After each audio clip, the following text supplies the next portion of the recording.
PodCastle, episode 881 for Tuesday the 4th of March 2025. Part 1 of How to Steal the Plot Armor by Luke Wildman, read by Hollis Monroe and produced by Eric Valdes. Rated PG.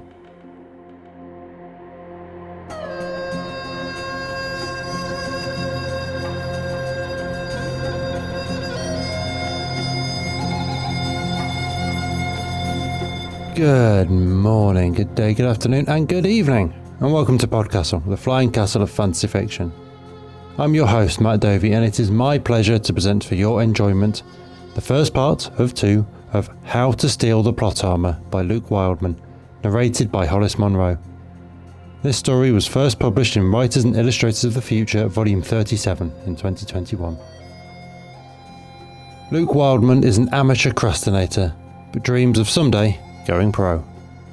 Born in Liberia and raised in Nigeria, he moved to the US at 19 and currently lives with his wife, dog and kid in small town Indiana, entrenched behind a rampart of overdue library books. His award-winning short fiction has appeared in his friends' inboxes and lesser venues, including Writers of the Future 37, Parnassus Literary Journal, and the Inner Workings Anthology from Calendar of Fools. Hollis Monroe is an award-winning writer, producer, voice talent, music director, opera and jazz singer, MC and Shakespearean. He's done numerous commercial and industrial recordings, published movie soundtrack reviews, served as executive producer and as a reader for IPR's long-running The Book Club, and as a writer, producer, narrator of the Severade award-winning radio series Soundtrack to the Struggle. And now pay attention, for our tale is about to begin. And these words of prophecy will guide you all your days hence.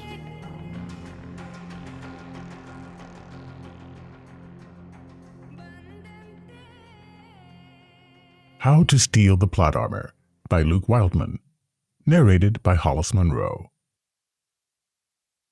The day before it started, I had to chase off 3 more heroes with a stick.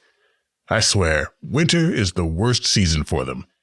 You get a few enterprising farm boys during the spring and summer, and fall's the time for disinherited princes looking to reclaim kingdoms that their uncles stole from their murdered fathers.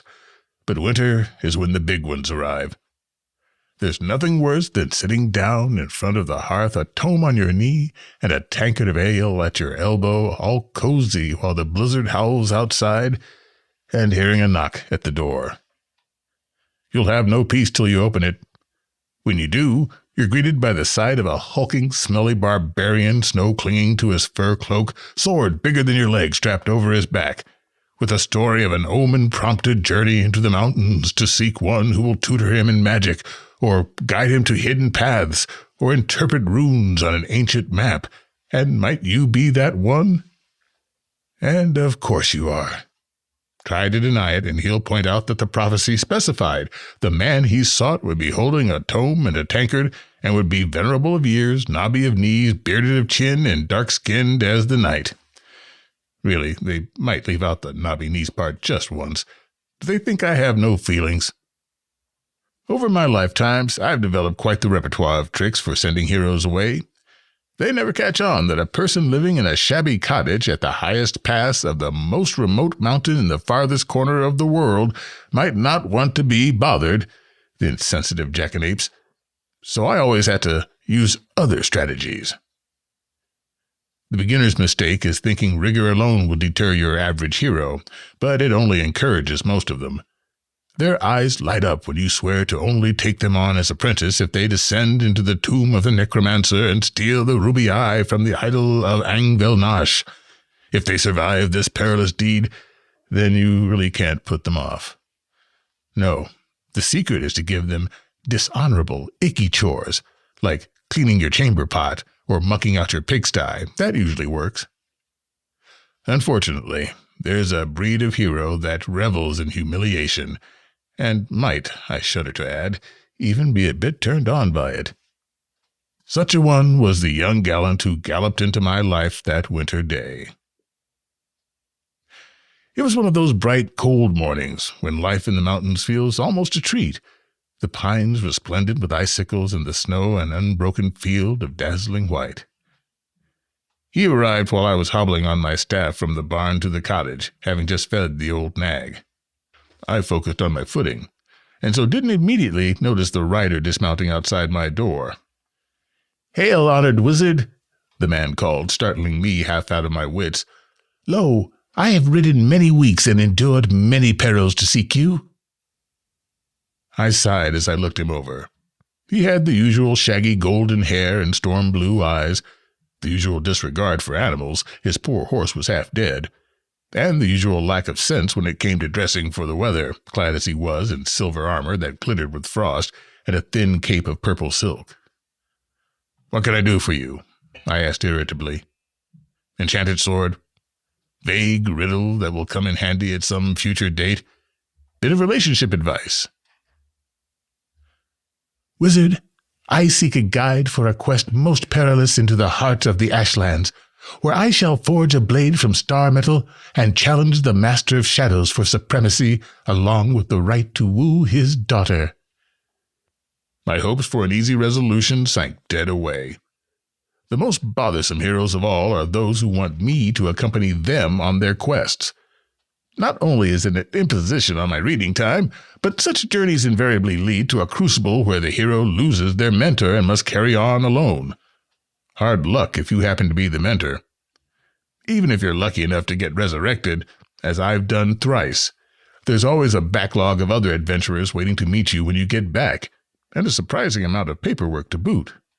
A body gets no rest. "Why don't you come inside?" I told the golden-haired cretin. "We'll talk it over, see if we can't work something out." He bowed and followed me in. I found myself observing the old ritual, hanging a kettle of tea over the fire and offering a repast of bread and cheese to my travel-weary guest, as hermits are wont to do. It was all muscle memory. "So," I said as I bustled around the kitchen, "the Ashlands, eh? A treacherous country." "Verily, yet that is where my path lies." Aromatic steam frothed from 2 mugs as I poured the tea, and my hand hovered, for an instant, over the tin of powdered hemlock. But, of course, disposing of my problem in that manner would only switch my role to one of villain, an even more dubious position in any quest. There'd be no end of distant relations and bosom friends seeking vengeance. With a sigh, I spooned sugar into the mugs instead and set them on the coffee table. "And so," my guest was saying, finishing a story I hadn't listened to, "it is destiny that brings me to your door this day, and destiny that shall lead us hence." Yes, I said, waving a hand. "Destiny certainly has it out for me. But tell me, are you quite certain you don't need some other sage? Old Copperhand usually deals with star metal enterprises. He lives at Storm Mountain Pass. As for wooing a Shadow Lord's daughter, Argilla of the Vale might be of more help, as she can provide a woman's intuition. Between you and me, I'm awfully dense when it comes to flirtations." "The omens led me here, good master. When I was but a babe, a centaur uttered words of portent over my crib that run thus." "No recitations, please. Look, I'll be square with you. I know what the ancient self-help texts say about finding someone with experience to show you the ropes. But being asked is no honor, believe me. Why, I'd wager that my chances of mortality increased 20% just from you speaking to me. For the love of life, I beg you to find someone else." The golden-haired fop scowled. Sir Barm, I think his name was. "Good sage, there is no one else. We are, both of us, as twigs caught in the stream of destiny. We cannot choose our fates, only how we comport ourselves in the midst of them." "You're reading from my script, whippersnapper," I mumbled. I cleared my throat. "Well, if you're set on this, there's only one thing to do. I must test your worthiness. At the foot of this mountain lies a field of aurochs dung. For reasons arcane and mysterious, I need you to—" "Already accomplished," Sir Barm said. I raised my eyebrows. "Really? You mean, without my asking, you just— the whole field?" "A most formidable task, but one that taught me the value of humility among the chivalric virtues." His raiment wasn't soiled, and no manure stink clung to him, but it wouldn't make sense for him to lie, knowing I would check the field in a few hours. He must have really done it. Freak.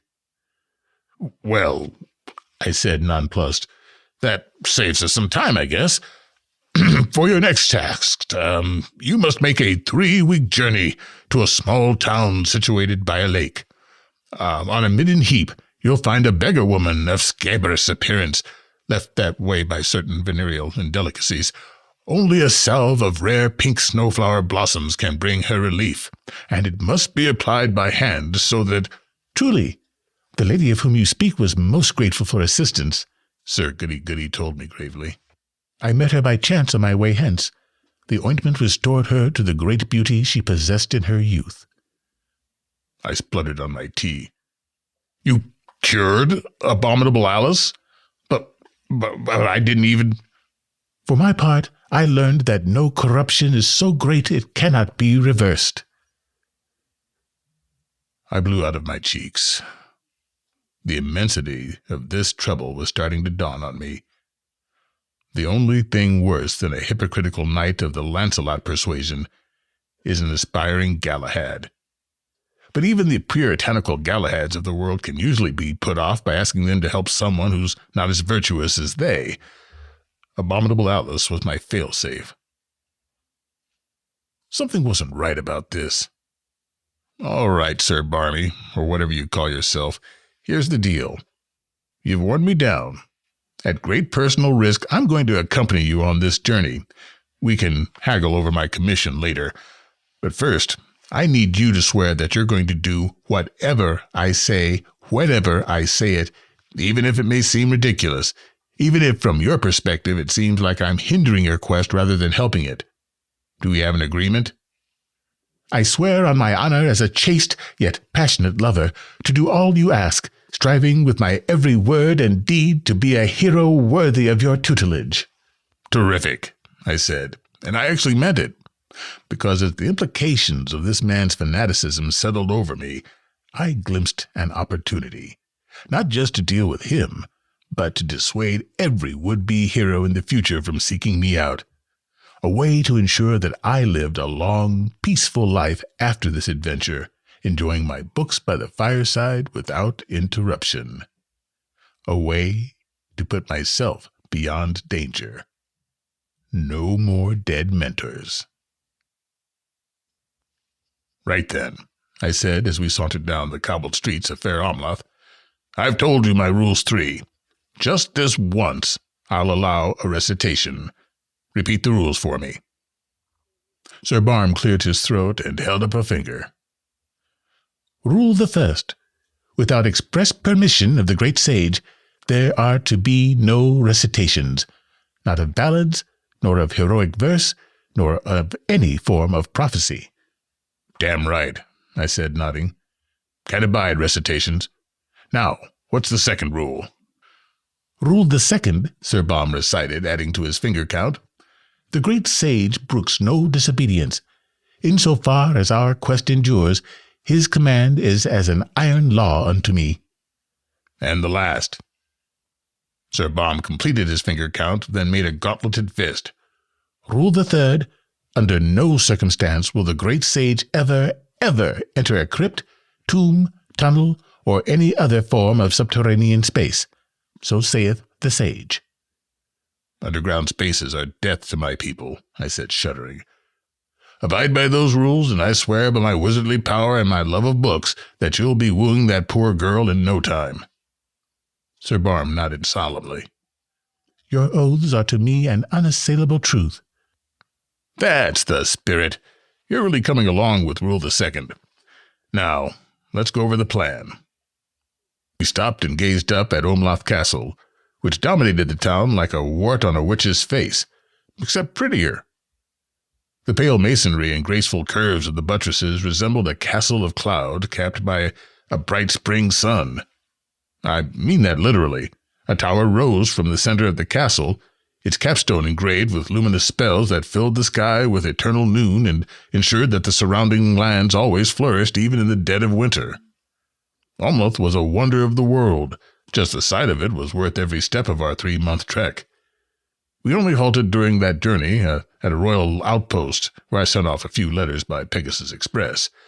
Living on a remote mountaintop doesn't provide much chance for personal correspondence, and sometimes I miss it.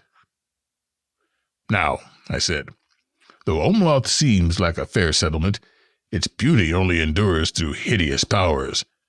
That capstone is wrought of dark enchantments by none other than the Shadow Lord himself, for lo, this is his summer home. That fiend! Sir Barm smacked his gauntleted fist against his breastplate. We will bring his fortress crumbling down around him. That's the idea. Once we remove that capstone from the tower, not only will the landscape revert to its natural climate, but the entire structure will fall. Publicly humiliating your enemy will give you bargaining power, which could go a long way toward wooing his daughter. Sir Barm must have been even more illiterate in the ways of women than I, because he didn't question this assertion. For myself, bringing the castle down will make me famous enough that I won't have to accept any more blasted hero apprentices, I said. That's the whole reason we came south rather than journeying north to the Ashlands. What's the point of triumphing over absolute evil if there's no one around to impress, eh? The knight frowned. He was the crusader sort who probably thought that vanquishing evil was its own reward, but he was too obedient to contradict me. So, I said, the difficult part is getting inside the castle. Security's tight. You see those guards in crystal armor on the causeway? Their armor lights up like solstice holiday trees in the presence of magic. I can't glamour us up any disguises. There are tons of posterns and secret entrances to the castle, but opening one from outside would trigger the arcane alarms. Besides which, some of them go underground. Really, our only entrance is the front gate. Sir Baum nodded, but his frown deepened. If you will permit a question, great master. If I must. You say removing the capstone will cause the fortress to crumble. Will we survive this calamity, or... Feverish excitement kindled in his eyes. Perhaps we shall sacrifice ourselves for the greater good. Yikes. Slow down with the martyr talk. I certainly don't intend to die over this. No Shadow Lord is worth that. The castle will start crumbling the instant the capstone is removed, but I've arranged some alternate transport. Transport with wings. I smiled my most mysterious arcane old man smile. In fact, it's time you met the rest of our team. This way. The ale at the Rusty Plowshare was only okay, subpar as far as touristy taverns go, but the place had proper atmosphere, and that was the important thing. Wood smoke and pipe fumes mingled, swamping the common room with a veritable stinking fog.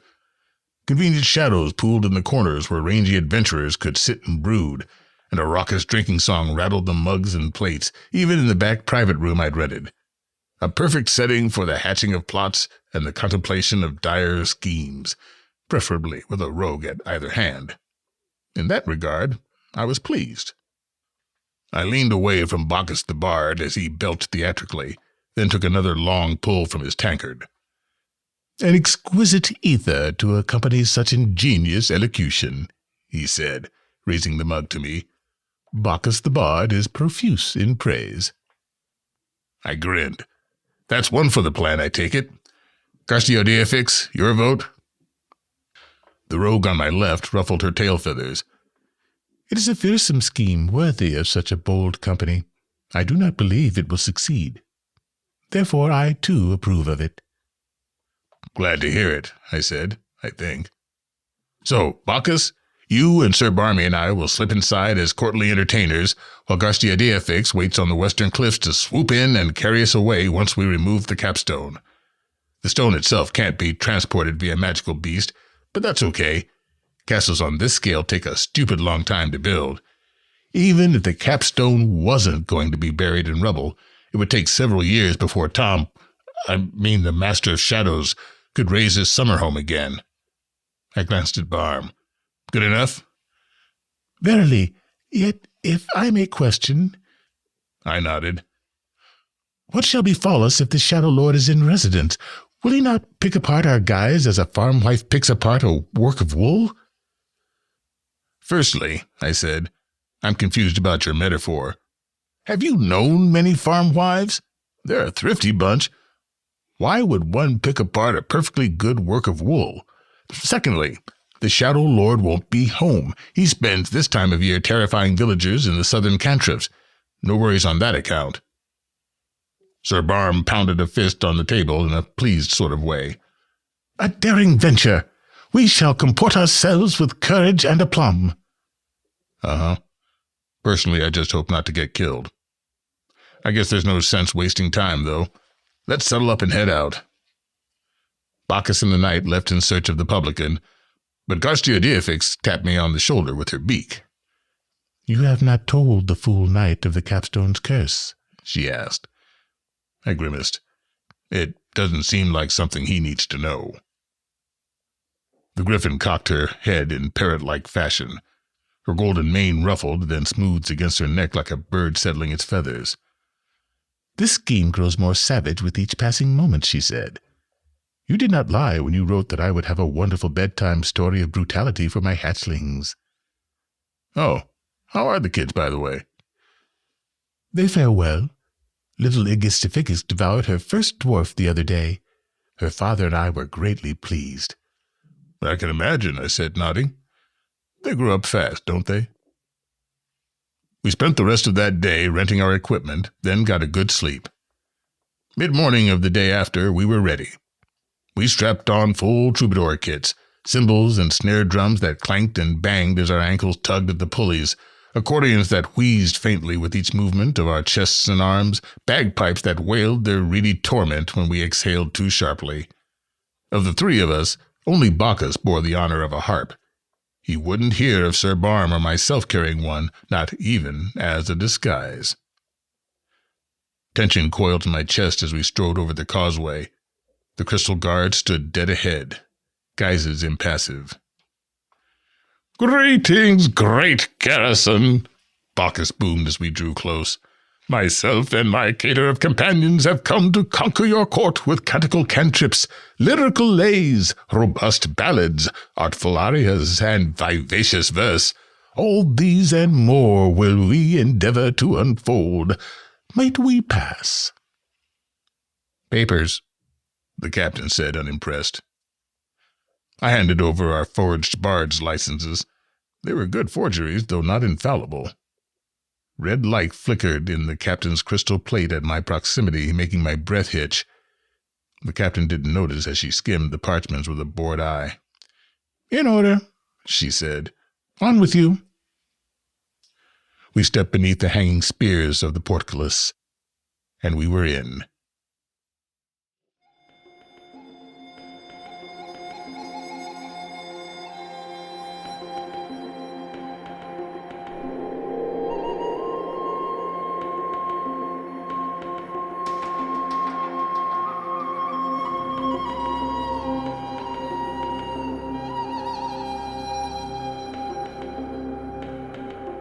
And welcome back.